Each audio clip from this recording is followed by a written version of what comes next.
Hello guys, welcome to your YouTube channel people teacher. तो कैसे हो आप सब? आशा है कि सब बढ़िया हो गए, स्वस्थ हो गए। जैसे आप सभी को पता है कि हम आजकल एचपी टेट की प्रिपरेशन कर रहे हैं, तो आज हम डिस्कस करने वाले हैं हमारे जीके के मोस्ट इंपॉर्टेंट क्वेश्चन जो कि आपसे प्रीवियस ईयर में पूछे गए हैं। तो आज हम मोस्ट 30 क्वेश्चन जो आपसे जीके में पूछे गए थे उनके बारे में बात करेंगे। ये सारे के सारे क्वेश्चन बहुत इंपॉर्टेंट क्वेश्चन है। तो अगर आप कोई भी टैट दे रहे हो एचपी का, वो चाहे आपका टीजीटी का टैट हो या जेबीटी वालों का टैट हो, तो ये सारे के सारे जीके के क्वेश्चन सबसे मोस्ट इंपॉर्टेंट है आप सभी के लिए। तो आज की वीडियो सभी विद्यार्थियों के लिए हेल्पफुल होने वाली है जो कि एचपी टैट की तैयारी कर रहे हैं। और अगर आप चैनल पे नए हो तो चैनल को सब्सक्राइब कर देना, और वीडियो अच्छी लगी होगी तो वीडियो को लाइक शेयर कर देना और प्यारा सा कमेंट भी कर लेना। तो फिलहाल करते हैं हम आज की वीडियो को शुरू। तो आज की वीडियो का सबसे पहला क्वेश्चन है हमारे पास, व्हाट इज एपिकल्चर। आखिर जो एपिकल्चर हो है वो होता क्या है, ये आपसे पूछा गया है। ऑप्शन नंबर ए दे रखा है आपके पास silk worm culture. Option number B आपके पास दे रखा है पोल्ट्री फार्मिंग, मतलब मुर्गों का पालन करना। ऑप्शन नंबर जो सी है वो है फिश फार्मिंग, जो मछली का पालन करना। ऑप्शन नंबर डी है हनी बी कल्चर या मधुमक्खी का पालन करना। आखिर इन चारों में ऐसे जो एपिकल्चर है वो होता क्या है? तो एपिकल्चर का मतलब होता है हमारा हनी बी कल्चर, मतलब मधुमक्खियों का पालन करना, उसे हम एपिकल्चर कहते हैं। तो यहाँ पे हमारे पास जो ऑप्शन नंबर डी है वो बिल्कुल सही है। और ये वाला क्वेश्चन बहुत मोस्ट इंपॉर्टेंट है और रिपीटेड क्वेश्चन है, तो इसको आपने नोट डाउन कर लेना, क्योंकि जितने भी हम क्वेश्चन के बारे में डिस्कस करने वाले हैं जीके सेक्शन के, वो सब के सब बहुत मोस्ट इंपॉर्टेंट क्वेश्चन है।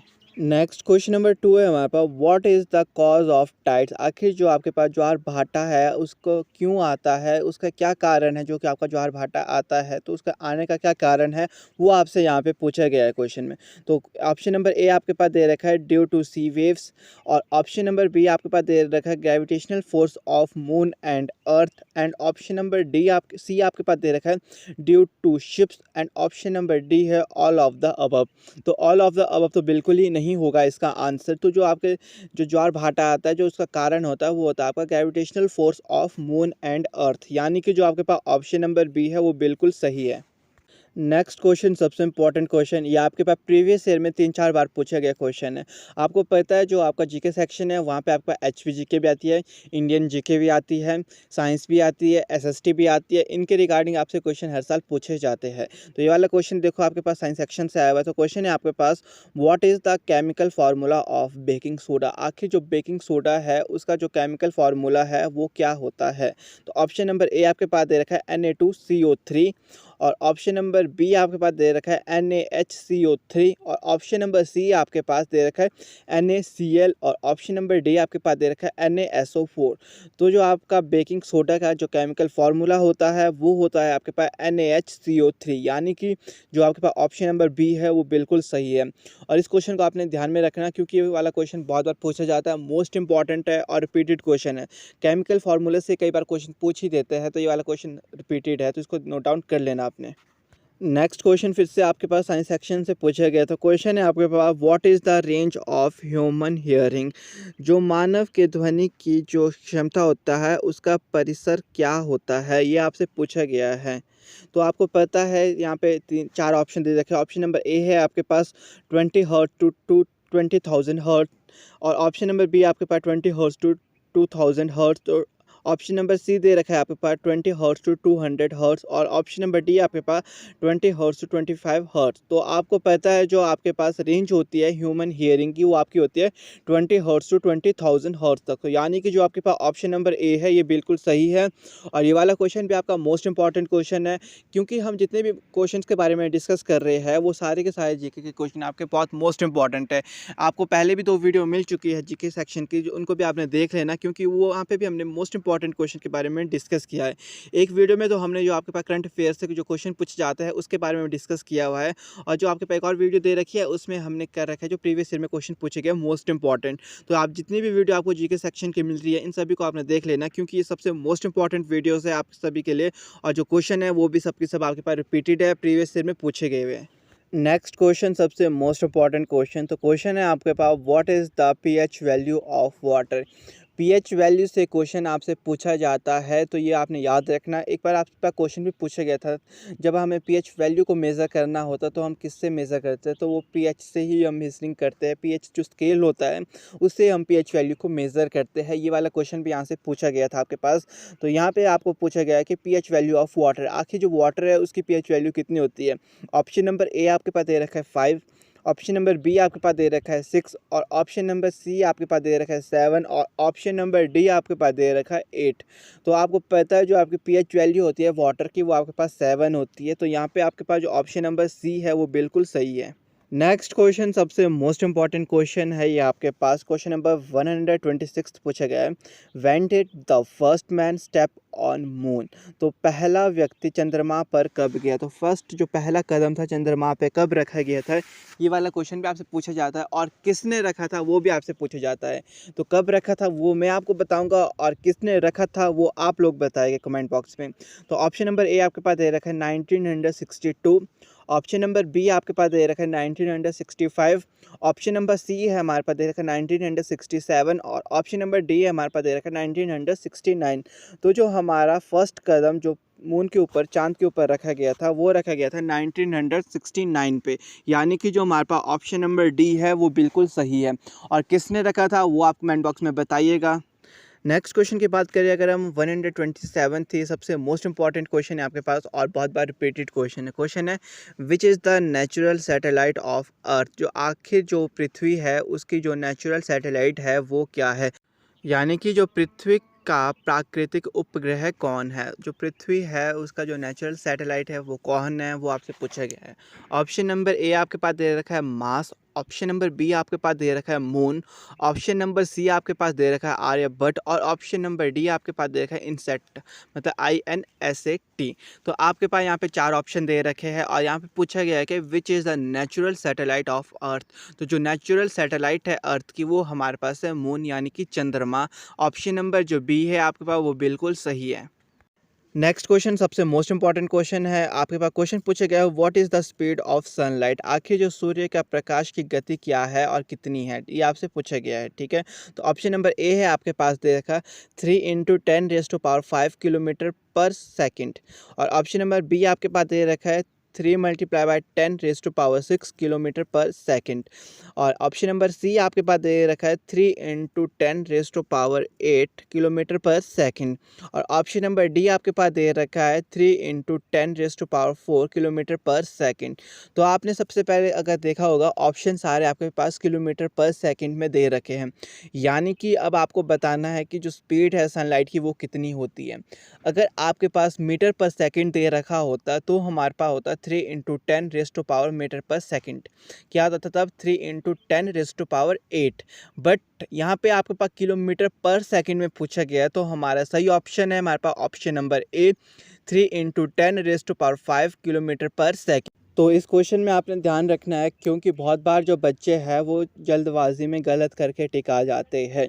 अगर आपके पास किलोमीटर पर सेकंड पूछा गया होगा, किलोमीटर साथ में लगा होगा, तब आपका होगा क्या 3 × 10⁵। अगर आपके पास मीटर पर सेकंड बोला गया होगा तब आपके पास होगा 3 × 10⁸। इसको आपने ध्यान रखना क्योंकि बहुत से बच्चे जल्दबाजी में कंफ्यूज हो जाते हैं और वहाँ पे गलत टिक करके आ जाते हैं क्योंकि उनको ये पता होता है कि 3 × 10⁸ होती है जो सनलाइट की स्पीड, बट वो ये नहीं देखते कि आपके पास मीटर पर सेकंड में पूछा गया या किलोमीटर पर सेकंड में पूछा गया। आपने इस चीज़ का ध्यान रखना जब भी आप कोई भी एग्ज़ाम देते हो।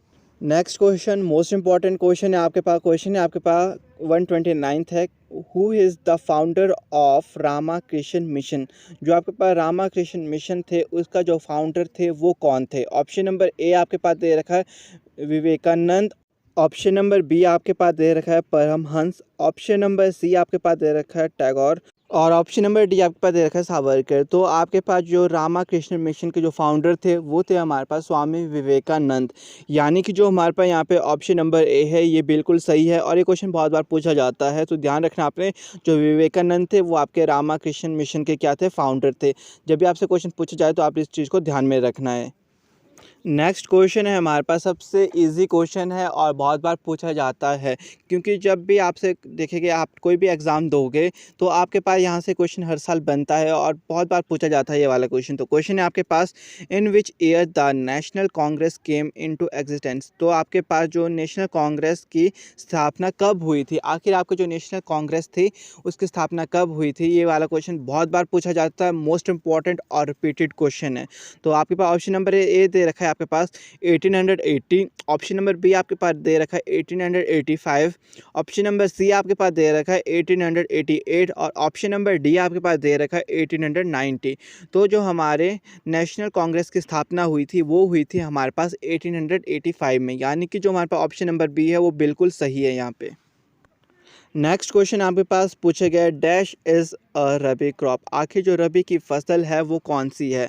ऑप्शन नंबर ए है वीट, ऑप्शन नंबर बी है आपके पास राइस, ऑप्शन नंबर सी है आपके पास सोयाबीन और ऑप्शन नंबर डी आपके पास मैजिन। यानी कि जो ऑप्शन नंबर ए है वो आपके पास क्या बोल रहे हैं, गेहूँ, ऑप्शन नंबर जो बी है वो आपके पास बोल रहे हैं चावल और ऑप्शन नंबर सी में सोयाबीन और ऑप्शन नंबर डी में मक्का।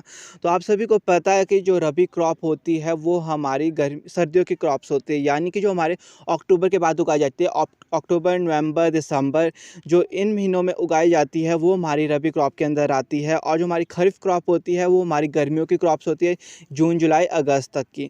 तो आप लोग कभी भी इसमें कंफ्यूज मत होना कि रबी क्रॉप कौन सी है, खरीफ क्रॉप कौन सी है, क्योंकि बहुत बार कभी पूछा भी जाता है कि रबी क्रॉप कब से कब तक उगाई जाती है और खरीफ क्रॉप कब उगाई जाती है। तो जब भी आपसे ऐसे कोई क्वेश्चन पूछा जाए तो आपने हमेशा ध्यान रखना जो रबी है वो आपकी सर्दियों की है और जो आपका खरीफ है वो आपका गर्मियों के, यानी कि जो यहाँ पे सही ऑप्शन है वो आपके पास वीट, जो वीट है वो हमारा सर्दियों में उगाया जाता है, तो यहाँ पे आएगा wheat is a rabi crop. Next question आपके पास फिर से मोस्ट इंपॉर्टेंट क्वेश्चन है आपके पास। तो क्वेश्चन है आपके पास, in which industry limestone is used as a raw material, आखिर जो आपके पास चूने का पत्थर है वो कौन सी कंपनी में आपके पास कैसा है, आपके पास कच्चे माल के रूप में प्रयोग किया जाता है, ये आपसे यहाँ पे पूछा गया है। तो ऑप्शन नंबर ए आपके पास दे रखा है एलुमिनियम, ऑप्शन नंबर बी आपके पास दे रखा है सीमेंट, ऑप्शन नंबर सी है आपके पास शुगर और ऑप्शन नंबर डी है ऑल ऑफ द अबव। तो ऑल ऑफ द अबव तो यहाँ बिल्कुल ही नहीं होगा, क्योंकि जो लाइमस्टोन है वो आपका जो यूज़ होता है एज अ रॉ मटेरियल तो आपके पास वो सीमेंट की इंडस्ट्रीज़ में यूज़ हुआ करता है। तो यानी कि जो हमारे पास ऑप्शन नंबर बी है वो बिल्कुल सही है। कल को आपसे कभी भी यहाँ पे लाइमस्टोन यानी कि जो आपके पास चूना पत्थर के बारे में क्वेश्चन पूछा जाएगा तो याद रखना ये आपके पास हमेशा जो सीमेंट होता है उसकी फैक्ट्रीज़ में, उनकी इंडस्ट्रीज़ में यूज़ किया जाता है as a raw material. Next अगर हम बात करें क्वेश्चन की, तो ये हमारा क्वेश्चन सबसे मोस्ट इंपॉर्टेंट क्वेश्चन है, ये आपका हर एक एग्ज़ाम में पूछा जाता है। जितने भी आज की वीडियो में हमने बात किया ये सारे के सारे क्वेश्चन ना केवल आपके पास टैट में, एचपी टैट में, बल्कि आप कोई भी कॉम्पिटिटिव एग्ज़ाम दे दो, आप कोई पटवारी का एग्ज़ाम दे दो, कोई भी कॉम्पिटिटिव एग्ज़ाम दे दो, उसमें जब भी जीके सेक्शन आएगा तो ये सब के सब क्वेश्चन आपसे पूछे जाते हैं। मोस्ट इंपॉर्टेंट क्वेश्चन है, बहुत रिपीटेड क्वेश्चन है। तो क्वेश्चन है हमारे पास, which country have the common border with Uttarakhand, UP, Bihar, West Bengal and Sikkim. तो क्वेश्चन जो है वो आपका, किस देश की सीमाएं उत्तराखंड, उत्तर प्रदेश, बिहार, पश्चिम बंगाल और सिक्किम को छूती है। तो कौन सा वो ऐसा देश है जो कि इन सब बॉर्डर को टच करता है। तो क्वेश्चन का ऑप्शन आपके पास दे रखे हैं यहाँ पे। ऑप्शन नंबर ए है चाइना, ऑप्शन नंबर बी है आपके पास भूटान, ऑप्शन नंबर सी आपके पास नेपाल और ऑप्शन नंबर डी आपके पास म्यांमार। यानी कि जो आपके पास ऑप्शन नंबर सी है वो बिल्कुल सही है, क्योंकि जो आपका नेपाल है वो आपके पास उत्तराखंड, यूपी, बिहार, वेस्ट बंगाल और सिक्किम के बॉर्डर को क्या है, टच करता है। तो यहाँ पे ऑप्शन नंबर सी आपका बिल्कुल सही है। ये क्वेश्चन बहुत बार पूछा जाता है आपसे, तो इस क्वेश्चन को आपने नोट डाउन कर लेना। जब भी आपसे पूछा जाए तो हमेशा ध्यान रखना है ये आपके पास नेपाल है जो कि आपका यूपी, बिहार, वेस्ट बंगाल, सिक्किम हो गया, उत्तराखंड हो गया, इन सब बॉर्डर को क्या करता है, टच करता है। नेक्स्ट क्वेश्चन आपके पास पूछा गया है, topic of a cancer does not pass through which state. तो यहाँ पे आपके पास पूछा गया, अच्छा कौन सी स्टेट से ये पास नहीं होता है। तो ऑप्शन नंबर ए है आपके पास राजस्थान, ऑप्शन नंबर बी है आपके पास उड़ीसा, ऑप्शन नंबर सी है आपके पास छत्तीसगढ़ और ऑप्शन नंबर डी है आपके पास त्रिपुरा। तो जो आपके पास टॉपिक ऑफ अ कैंसर है ये आपके पास उड़ीसा जो स्टेट है इसको पास नहीं करता है, यानी कि ऑप्शन नंबर बी आपका बिल्कुल सही है, क्योंकि यहाँ पे हमारे पास पूछा ही गया था कि आखिर कौन सी स्टेट को टच नहीं करता है, कौन सी स्टेट से ये पास नहीं होता है। अगर हम बात करें तो जो आपका टॉपिक ऑफ अ कैंसर ये पास होता है आपके पास राजस्थान से, छत्तीसगढ़ से भी होता है, त्रिपुरा से भी होता है और आपके पास स्टेट्स है उनको भी आपने याद कर लिया, मतलब 8 स्टेट है आपके पास जहाँ से ये आपके पास पास होता है और आपके पास उड़ीसा जो है यहाँ से पास नहीं होता है। और यही वाला क्वेश्चन आपका बहुत बार पूछा जाता है और क्वेश्चन में आपके पास बस यहाँ पे उड़ीसा हमेशा ऑप्शन में दिया गया होता है, बाकी आपके पास स्टेट्स दी जाती है जो जहाँ से आपके पास ये टॉपिक ऑफ कैंसर है जो पास होता है। बाकी जो भी मैंने जितनी बार भी क्वेश्चन देखा है उसमें हमेशा आपका उड़ीसा ये ऑप्शन में दिया होता है, तो आपने ध्यान रखना जो उड़ीसा है वहाँ से आपके पास जो टॉपिक ऑफ कैंसर है वो पास नहीं नहीं होता है। नेक्स्ट क्वेश्चन है आपके पास, among the following black soil is majorly found in. तो हमारी जो काली मिट्टी है आखिर वो कहाँ पे सबसे ज़्यादा पाई जाती है, ये आपसे क्वेश्चन पूछा गया है। और ऑप्शन नंबर ए आपके पास दे रखा है यहाँ पे Jammu and Kashmir, option number B आपके पास दे रखा है गुजरात, ऑप्शन नंबर सी आपके पास दे रखा है राजस्थान, और ऑप्शन नंबर डी आपके पास दे रखा है पंजाब। तो यहाँ से आपका हर साल डेफिनेटली क्वेश्चन पूछा जाता है। और एक और क्वेश्चन यहाँ से पूछा जाता है कि जो आपकी ब्लैक सॉइल होती है उसमें सबसे ज़्यादा क्या उगाया जाता है और क्या सबसे अच्छा उसमें उगता है। तो आप सभी ने याद रखना है, जो आपके पास ब्लैक सॉइल है, जो काली मिट्टी है, उसमें हमारे पास जो कपास है यानी कि जो कॉटन है वो बहुत अच्छी उगती है। तो जो कॉटन है वो हमारी ब्लैक सॉइल में उगाई जाती है। और जो हमारी ब्लैक सॉइल है वो सबसे ज़्यादा जो पाई जाती है भारत में, वो पाई जाती है हमारे पास गुजरात में। यानी कि जो हमारे पास ऑप्शन नंबर बी है बिल्कुल सही है। अगर आपसे कभी भी पूछा जाएगा कि जो ब्लैक सॉइल है वो सबसे ज़्यादा कहाँ पे पाई जाती है, तो ध्यान रखना ये आपके पास गुजरात में पाई जाती है। और अगर ये पूछा जाएगा कि ब्लैक सॉइल में सबसे ज़्यादा क्या उगाया जाता है और सबसे अच्छी चीज़ क्या उगती है, वो आपके पास है कॉटन। तो यहाँ से डेफिनेटली क्वेश्चन आपसे हर साल पूछा जाता है। नेक्स्ट क्वेश्चन ये भी आपका बहुत इंपॉर्टेंट क्वेश्चन है। क्वेश्चन आपसे पूछा गया है, in which ocean Narmada river false. आखिर जो नर्मदा रिवर है वो किस सागर में गिरती है। तो ऑप्शन नंबर ए आपके पास दे रखा है अरेबियन सी, ऑप्शन नंबर बी आपके पास दे रखा है इंडियन ओशन, और ऑप्शन नंबर सी आपके पास दे रखा है बे ऑफ बंगाल, और ऑप्शन नंबर डी दे रखा है आपके पास नन ऑफ द अबव। तो जो यहाँ पे सही ऑप्शन है आपके पास वो है ऑप्शन नंबर ए अरेबियन सी। तो जो आपकी नर्मदा रिवर है वो आपके पास अरेबियन सी के ऊपर फॉल करती है। और ये वाला क्वेश्चन बहुत बार पूछा जाता है आपसे, तो जब भी पूछा जाए तो आपने क्वेश्चन को ध्यान में रखना है। नेक्स्ट क्वेश्चन आपके पास पूछा गया है, which acid is present in the sting of ant. आखिर जो चींटी के डंक है उसमें कौन सा अमल होता है, कौन सा एसिड पाया जाता है, ये वाला क्वेश्चन भी बहुत बार पूछा जाता है। तो यहाँ पे आपके पास ऑप्शन नंबर ए दे रखा है formic acid, option number B आपके पास दे रखा है सिट्रिक एसिड, और ऑप्शन नंबर सी आपके पास दे रखा है एसिटिक एसिड, और ऑप्शन नंबर डी आपके पास दे रखा है लैक्टिक एसिड। तो जो आपके पास जो चींटी के जो डंक होता है, जो उसमें एसिड पाया जाता है, वो आपके पास होता है फॉर्मिक एसिड। यानी कि ऑप्शन नंबर ए आपके पास बिल्कुल सही है। अगर हम बात करें सिट्रिक एसिड, ये आपके पास मतलब जो खट्टे फ्रूट्स होते हैं उनमें ज़्यादातर ये सिट्रिक एसिड पाया जाता है। यहाँ से डेफिनेटली क्वेश्चन बनता है। तो ये जो एसिड्स है इनके बारे में भी आपने एक बार पढ़ लेना कि आखिर किस में कौन कौन से एसिड आपसे पाए जाते हैं। तो यहाँ पे आपने हमेशा ध्यान रखना, आपके पास जो चींटी होती है उसकी डंक में आपके पास फॉर्मिक एसिड पाया जाता है। और यहाँ से क्वेश्चन भी बहुत बार पूछा जाता है। नेक्स्ट क्वेश्चन आपके पास पूछा गया है, when do we celebrate world water day. तो यहाँ से बहुत क्वेश्चन पूछे जाते हैं आपसे डे से लेकर कि आखिर कौन से दिन कौन सा डे सेलिब्रेट किया जाता है। तो इनके बारे में भी आपने एक बार पढ़ लेना, क्योंकि कोई ऐसे टॉपिक्स होते हैं जहाँ से हर साल क्वेश्चंस आते हैं। और यहाँ से तो हर साल क्वेश्चन बनते हैं कि आखिर कौन से डे में कौन सा डे सेलिब्रेट किया जाता है, कब आपका वाटर डे सेलिब्रेट किया जाता है, कब योगा डे सेलिब्रेट किया जाता है, कब एनवायरनमेंट डे सेलिब्रेट किया जाता है, कब आपका वर्ल्ड साइंस डे सेलिब्रेट किया जाता है। ऐसे ऐसे क्वेश्चन यहाँ से बहुत बार पूछे जाते हैं, तो आपने याद रखना है इन क्वेश्चंस को। तो क्वेश्चन आपके पास था, when do we celebrate world water day. आखिर जो हमारे पास है विश्व जल दिवस कब मनाया जाता है। ऑप्शन नंबर ए आपके पास दे रखा है 20 मार्च, ऑप्शन नंबर बी आपके पास दे रखा है 22 मार्च, ऑप्शन नंबर सी आपके पास दे रखा है 28 मार्च, और ऑप्शन नंबर डी आपके पास दे रखा है 30 मार्च। तो जो आपके पास वर्ल्ड वाटर डे है ये आपका 22 मार्च को सेलिब्रेट किया जाता है। यानी कि जो हमारा ऑप्शन नंबर बी है यहाँ पे वो बिल्कुल सही है। नेक्स्ट क्वेश्चन आपसे पूछा गया है, व्हाट इज़ दक्षिण गंगोत्री। आखिर जो दक्षिण गंगोत्री क्या है, ये वाला क्वेश्चन बहुत बार पूछा जाता है कि जो दक्षिण गंगोत्री है वो क्या है, किससे संबंध रखती है। जब भी आपसे पूछा जाए ये वाला क्वेश्चन तो आपने इसको ध्यान रखना कि आखिर वो दक्षिण गंगोत्री होती क्या है, क्योंकि वाला क्वेश्चन बहुत मोस्ट इंपॉर्टेंट क्वेश्चन है और बहुत रिपीटेड क्वेश्चन है। तो ऑप्शन नंबर ए आपके पास बता रखा है यहाँ पे रिवर, ऑप्शन नंबर बी आपके पास दे रखा है डैम, ऑप्शन नंबर सी है आपके पास दिया हुआ मिसाइल, और ऑप्शन नंबर डी है आपके पास रिसर्च सेंटर। तो इस क्वेश्चन का जो सही आंसर है आपके पास वो है option number D research centre. तो आपका जो दक्षिण गंगोत्री है वहाँ पे क्या है आपका, वो क्या है आपका एक रिसर्च सेंटर है। तो यहाँ पे ना ये रिवर है, ना ये डैम है, ना ये मिसाइल है। तो जब भी क्वेश्चन पूछा जाएगा तो ध्यान रखना आपने दक्षिण गंगोत्री क्या है, वो आपका एक रिसर्च सेंटर है। और यहाँ से क्वेश्चन डेफिनेटली पूछा जाता है आपसे, वो आप कोई भी एग्ज़ाम देते कॉम्पिटिटिव क्वेश्चन यहाँ से आता ही आता है।